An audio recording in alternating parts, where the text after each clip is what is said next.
G'day there guys, I want to say you look damn fine today, and I hope your day looks even better. It's your main man Markee, and welcome back to another episode of r/AmITheA A-hole. Now if you love today's bloody good content, sit back, relax, chuck a like on the video, a prawn on the Barbie, and get ready for some good content. Thank you. Posted by user Box of Cardigans. Titled, Am I the a-hole for telling my friend her son isn't in the gifted program? So a little bit of background. My oldest son is 9 years old and has been at the same school since kindergarten. He's been friends with Joe since they were in school together. Joe's mum, Kelly, has been my friend since then too. We are fairly close, and our families were in a pandemic bubble when the school was virtual. This year, the boys are in 3rd grade, and our elementary school splits children up into 3 different groups starting that year. One is the normal track, one is accelerated, and one is a little slower to accommodate all the kids' learning paces. They keep the groups named by animals, so the kids don't know which group is which. My son is in the kangaroos, while Joe is in the koalas. We figured out which group was which when my son had already learned 2 weeks ago what Joe was just learning. I confirmed with a few other mums who had their children in the kangaroos group, and my son is in the accelerated program. Kelly was talking about a group project the kids have to do. They basically have to make a quiz on the material they're learning and turn it into a kind of game on some website, similar to a multiple choice quiz. My son and his group had done that particular quiz a few weeks ago, and I offered if Joe wanted some ideas, he could ask my son what he did on his. Kelly paused and asked how were Joe and my son in the same class but doing things at different times. I told her my son was in a different group where they must be going through the material quicker. Kelly got a little offended and asked if Joe was in a slow group. I wasn't sure what to say, but I just explained that my son seems to be in the group that is moving a bit faster, but of course I was not certain because the teachers do that on purpose. Now, Kelly has been a little off with me, and my husband seems to think I shouldn't have told her or mentioned anything about the groups or my son helping Joe, and that it just made her feel bad. Am I the a-hole? And edit, yes, my son is in the accelerated program. As I explained in a comment, our district splits into the gifted track in 5th grade. My son was tested, and his scores were high, but we weren't sure what group he was in until he went back to school in person this semester. OP has offered the following explanation for why they think they might be the a-hole. I told Kelly her son is in the slower group, and she was offended.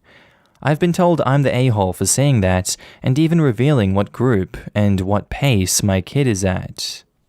In all honesty, you kinda have to blame the school here for keeping the parents in the dark about the groups the kids are in and what each one means, but before you go yelling at me in the comments, the kids, for sure, they absolutely understand the group dynamics. They're not airheads, and of course they're going to notice the obvious differences in the learning here. But at the same time, the school is probably doing this to avoid problems with the parents, especially ones like this OP. It's going to be a lose-lose situation for a kid with a stupid parent that'll either insist they go into a faster group when they're in a slower one, or put ridiculous expectations on them when they're in that faster one. I'm willing to bet that's what's going on here. OP is bragging about their child being in a faster group than this other mother in this situation. That definitely makes them an a-hole here for judging and looking down upon another mother and her child just because that child needs a bit more time and help to learn some material in school. It's nothing to be ashamed of or to ridicule others for. The school is stuck in a damned if you do, damned if you don't kind of spot with terrible people like this OP. OP, you're the a-hole. Now in the comments, S. Howard995 says, Be honest. You were smug when you offered to have your son help her son. You could have said nothing or something neutral like, that sounds like a fun project for the kids. You got cold on it. You're the a-hole, and who knows, maybe you're wrong. That's the vibe I got too. Oh, my son already did those. Do you want him to help your son? How would that not be a dead giveaway that your son was in the gifted program? You're the a-hole. I was with you until you felt the need to confirm with other moms that your son was in the accelerated group and then subtly found a way to point that out to your friend. I can't look into your heart and see your motives, but I suspect that there was some brag in there. Am I the only one who thinks this is such a weird layout for schooling? Is it a weird private school thing? In the 2 states I've lived in, and all the other ones I've heard of, the schools had gifted programs, resource classes, various supports, and special ed programs. But you had to get evaluations to be placed in different programs for accelerated coursework or accommodations. None of this secret code-named group stuff where they quietly funnel the slower learners into a lower class. Super odd in my opinion.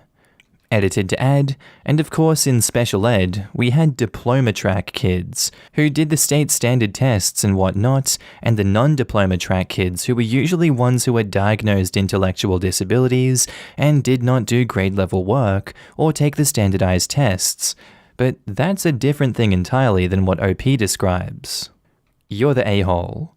I think once you figured out what was going on, you should have kept it to yourself. If Kelly doesn't realize that her child is slow, it's not your place to be the one to tell her. Also, if it's only a difference of a few weeks, that's not really all that significant. If your kid was learning algebra while Kelly's was learning subtraction, then that would be a major difference. So I think you should apologize to Kelly and just assume that the classes are all learning the same things, but have shuffled lesson plans a little. Our next post is by user Marine Glow, titled, "Am I the a-hole for telling my dad his mistake isn't my problem to fix?" So I, 20 female, live about 2 hours from my dad. My dad and mum divorced when I was 9, he remarried when I was 14, and by then I mostly lived with my mum. My younger brother, 16 male, and sister, 17 female, lived mostly there too. Then our mum died a 1.5 years ago, and they moved to our dad's. Our dad has younger stepkids, ages 7 to 11, and I never really had much of a relationship with them. When I see my dad, I am kind, I treat them the same way as my siblings, but to me it isn't really the same, and I do make much more of an effort with my siblings. Which makes sense to me. I usually see them once or twice a month, and we go watch a movie or go shopping, and generally hang out. They've been to my apartment a few times too. So my dad ended up mentioning them sleeping at my place next month in front of his stepkids, and according to my siblings, the younger kids got upset and asked why they didn't get to go, and his wife was pissed that not only did he bring it up in front of her kids, but she didn't know that they actually stayed over at my place sometimes. Now he's getting crap because I don't make the same effort across all the kids. And he wanted me to fix it by including all the kids this time round and making the same effort going forward. I told him it wasn't my problem to fix, and I would keep being kind and inclusive when I see them, but I'm more comfortable with my siblings. I have a relationship with them, which isn't really there with his stepkids. I never lived with them and never had a sibling dynamic with them. He got mad and told me that I could help him make up for his mistake and make everyone happier by including them. My sister jumped in and said that it wouldn't make them happier, and they're usually glad from the break from the younger kids, especially after being cooped up with them for months during lockdown. He brought up how helping family should be important. Am I the a-hole? OP has offered the following explanation for why they think they might be the a-hole. I don't know if I was a bit too harsh and stubborn with my refusal to help my dad. Maybe the most doubt I have comes from the fact his stepkids are feeling hurt that I never do that stuff with them, and they rarely see me while my siblings and I still have an ongoing relationship. And it's making my dad's life and marriage harder. I think whether you judge this a you're the a-hole or not the a-hole comes down largely to how much value you personally place on family and interpersonal relationships within it. OP obviously doesn't have much of a connection with these step-siblings, and I feel like they've justified themselves more than enough here to give me a solid case for judging them not the a-hole here. I also noticed OP lives 2 hours from the dad. That's a 4-hour round trip that turns into 8 hours when returning her siblings. I don't know how many of you guys want to do 8-hour round trips with a car full of kids, ages 7 to 17, once or twice a month, whenever they want to come stay at your apartment. As has been pointed out on here, 2 times a month is a goddamn lot of interaction with someone. A good chunk of people don't even see their parents once a month. On this subreddit, at least from what I've read. The dad's major gripe here is OP isn't helping him make up for his mistake. I can understand wanting to help out family, especially for personal screw-ups like this, but this is definitely not the way to go about it. OP shouldn't feel bad for denying taking these step-siblings to her apartment. I'm gonna have to go not the a-hole for this one. Now in the comments, Echo Romeo 571 says, "Not the a-hole. It's your apartment. Your dad doesn't get to decide who you host there. Plus, at your step-siblings' ages, you'd be babysitting more than anything. Is he gonna pay for that?" Exactly. Not the a-hole, you don't have to have all the kids over. That's a lot of stress, and it makes sense to only include your siblings because they're older and can look after themselves. Also, these kids are basically strangers to you. Plus, by mistake, and the oldest kid being 11, the same number of years since OP's parents divorced, heavily implies these kids may actually be products of Dad's affair. Dad is trying to force the family he walked out on to make nice with his replacement family just so he doesn't look like the villain he is. These are her step-siblings, not half-siblings. Just because the age matches up does not mean he went out, had an affair, and is now denying all blood relation to his stepchildren. Not the a-hole. Sometimes in a blended family, siblings just aren't as close as parents want them to be. My stepbrother didn't even come to my wedding, but my stepmom holds this desperate idea that we're one big happy family when we just aren't. There's nothing wrong with not being close to step-siblings, and it's not your job to make your dad's mistake all better. You're not mean to the other kids, but you were never raised with them. If your dad hadn't married their mom, you would never have known them or been friends with them. They really aren't that much your family either, so why spend the time and money for a relationship that you aren't interested in cultivating? Sometimes in a traditional family, this happens too. I don't understand why people, most often parents, think they have the right to dictate the terms of someone else's relationships. They can mandate a level of behavior, i.e. prevent disrespect and bullying behavior, but that's it. Exactly. Family is a great concept and all, but everybody has the people they click with easily and people they don't. And the label family doesn't change that. It just means that you try a little harder or make more effort. Some people are super close to step-siblings because their personalities are a great match, and others don't quite click with blood siblings they grew up with. I love my brother, but we're totally different people and have very different likes, dislikes, and irritations. I feel loyalty because he's a sibling. You always do with family, but I wouldn't say we are close at all. Beyond try to help family, you really can't force that stuff. Not the a-hole. I'm a stepmom and I wouldn't dream of pressuring my older stepkid to look after his younger siblings, especially for a sleepover, if he didn't feel comfortable because he's not the parent, and it's not his responsibility to do this if he doesn't want to. Ages 7 to 11 plus 2 teens is a lot of work even for bio parents. Why on earth would your dad and stepmom ask you to take them all for a sleepover? That's 4 to 5 kids for a 20-year-old to look after for a whole weekend? Not cool to ask this of you at all. Sounds like your dad and stepmom want a weekend off from all kids and are shoving this onto you.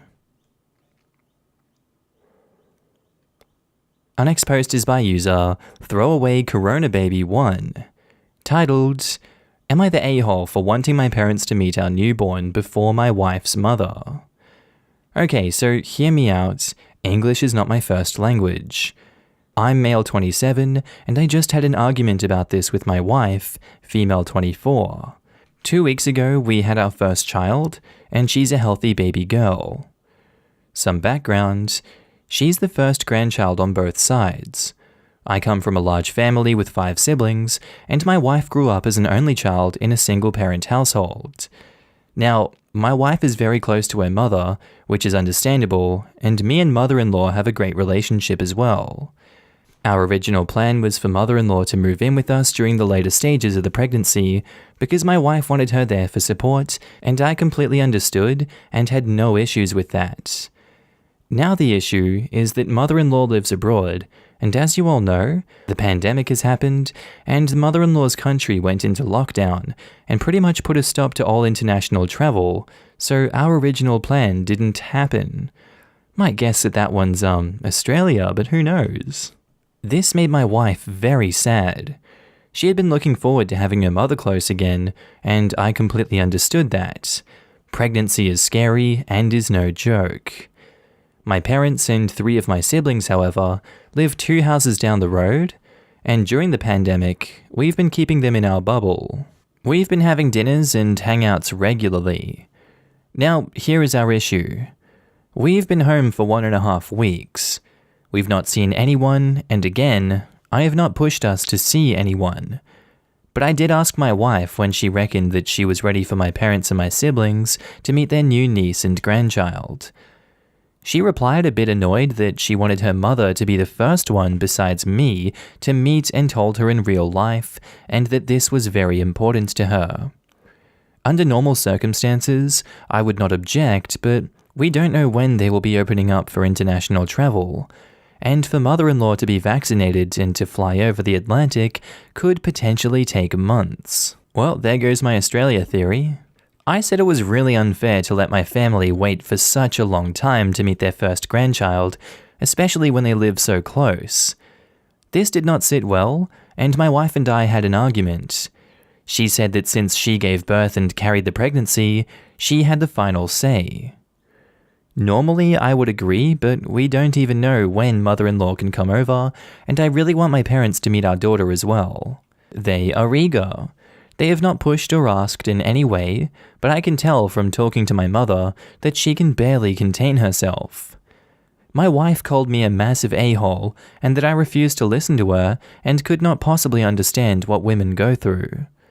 I was just baffled and sad, and I feel I need outside perspective on this.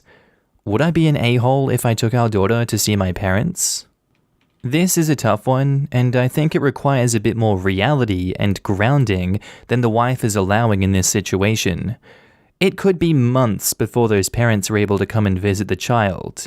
Is it reasonable for OP and OP's parents to have to wait months on end before they're able to see the child in person just because OP's partner flat out demands her parents see them first? I don't think that's reasonable, fair, or realistic in any way, shape, or form, given the current state of the world and the likelihood of international travel opening up anytime soon. OP also says they want to take their newborn daughter to see the parents against the wife's explicit wish. I can agree in this short period of time, if they go against the wife's explicit wishes and does this behind her back, then 100% you would be the a-hole. But as time goes on with this child, and her holding OP's family back from seeing the child because of this unrealistic expectation, then it starts to venture into not the a-hole for OP.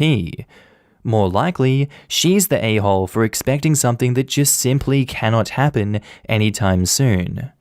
So yeah, it's a mix of not the a-hole and you're the a-hole, depending on what happens from here. Now, in the comments, Webby Vanderquack says, quote, "Would I be an a-hole if I took our daughter to see my parents?" End quote. Without your wife's permission? Absolutely you're the a-hole. That would be a huge betrayal.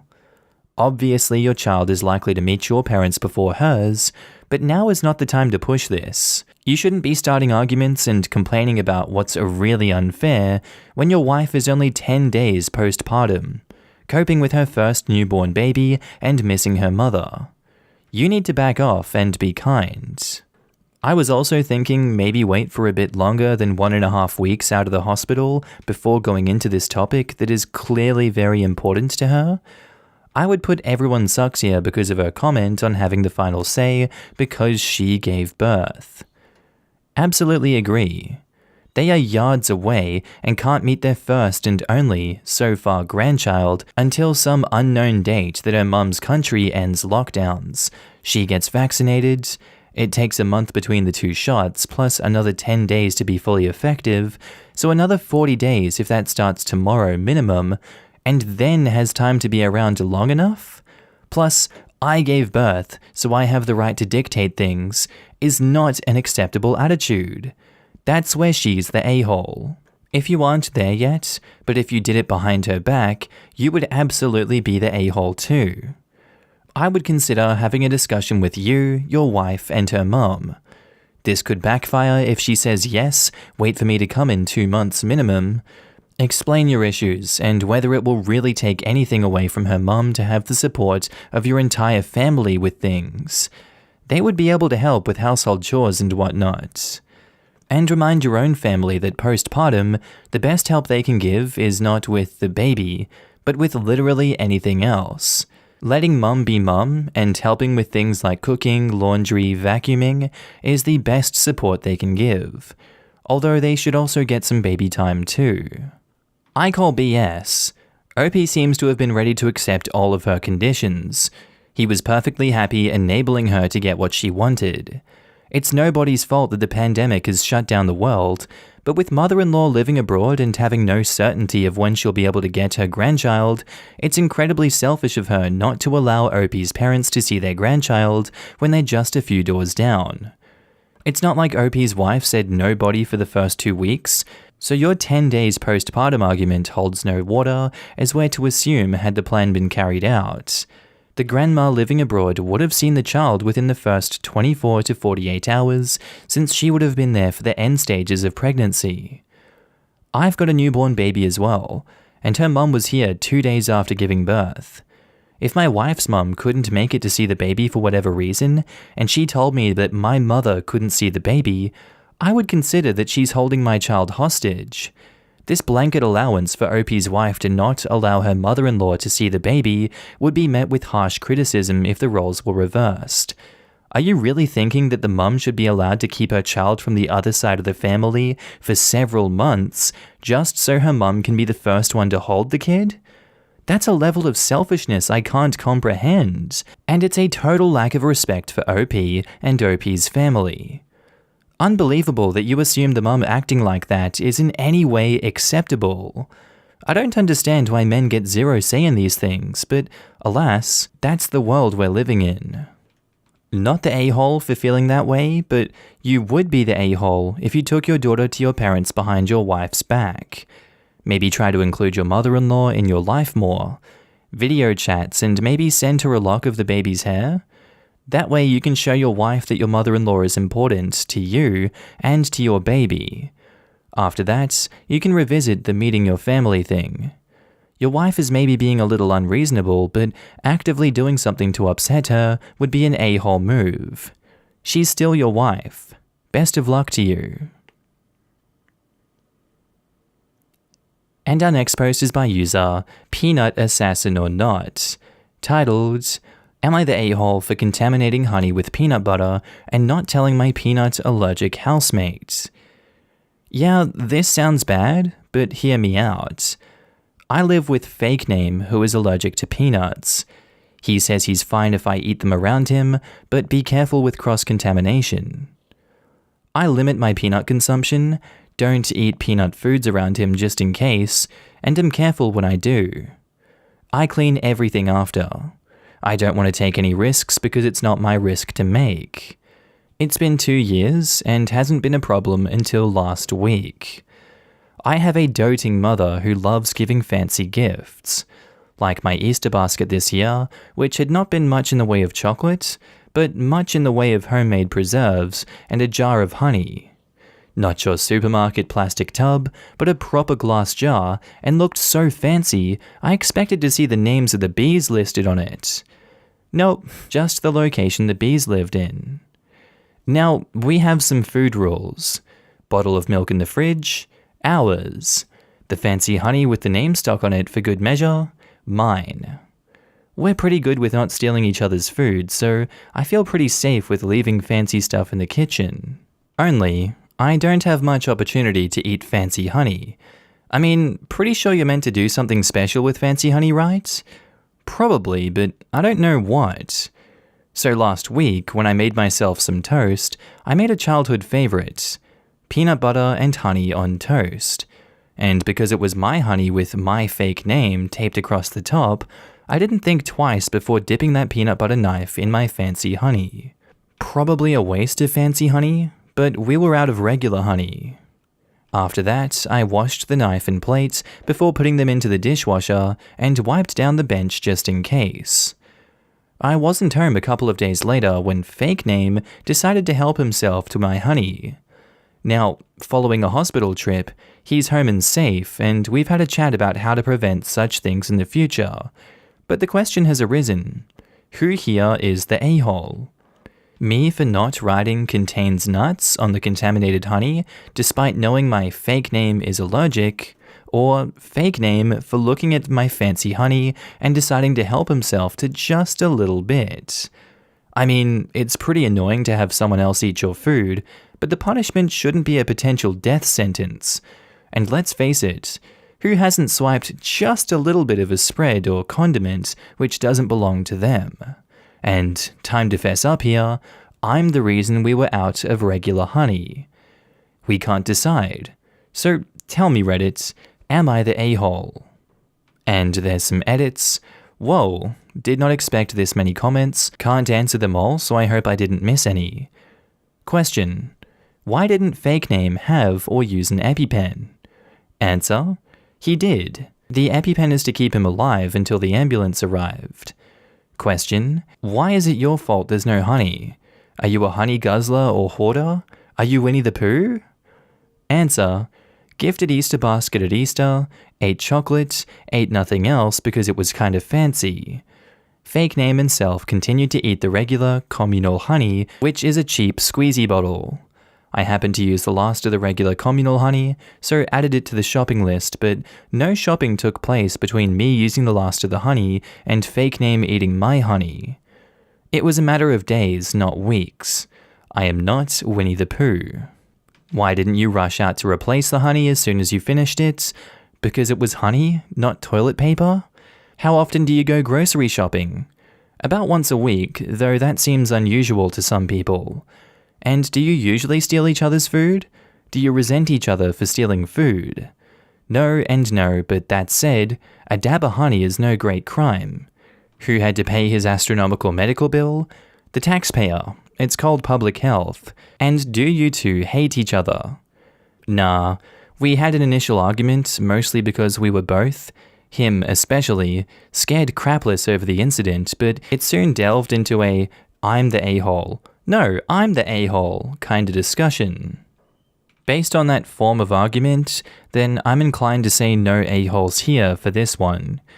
I think it is normal, albeit a little rude, to be taxing some honey or peanut butter from people from time to time, but I think in this situation, it's ended in no skin off my back or yours. Yeah, they shouldn't have been going into OP's stuff and taxing some fancy honey. I think Fake Name has learned their lesson on this one. Some people may feel differently about that, but these two communicated effectively here, and it's not destroyed their relationship at the end of the day, so I'm sticking with no a-holes here. Now in the comments, Cal Kiki says, "Not the a-hole. This never would have happened if your roommate hadn't helped himself to your food without asking. This is all on them. Just a quick, 'Hey, can I have a bit of your fancy honey?' would have prevented this entire situation, as you obviously would have told him, 'Nah bro, I double-dipped a peanut butter knife in that.' Ask before you help yourself to other people's things. If I was OP, I would straight up tell him not to touch any of my foods or condiments going forward. The roommate sounds like he's not the type to take personal responsibility for himself and blames other people for his mistakes. I would dare to say that he would probably be quick to pursue a lawsuit if he suffered severe injuries. Don't let him misconstrue your past generosity as an open-door policy of helping himself. Explicitly tell him no." I don't know. It sounds more like this is a friendly debate they're having here than he's about to call his lawyers. But maybe I'm getting the tone wrong. I agree with you, but Am I the A-hole is notoriously full of commenters who can't separate their own experiences from the posted story, making massive assumptions while judging an Am I the A-hole. Irony is dead. Not the A-hole. Your roommate learned to leave other people's things alone. When you're highly allergic to foods, you only eat things that you know are safe. If he hadn't been eating something that didn't belong to him, he would have been fine. Not the A-hole. He knows and has approved you eating peanut products in the house, therefore he knows there's a risk of cross-contamination with your foods. Something clearly labelled as yours is therefore not guaranteed safe, and the onus is on him to check with you around cross-contamination before helping himself to it. It's not unreasonable of him to have a bit. It's unreasonable, and therefore he's the a-hole, to blame you for his emergency when you had already taken steps to make it clear that this was for you only.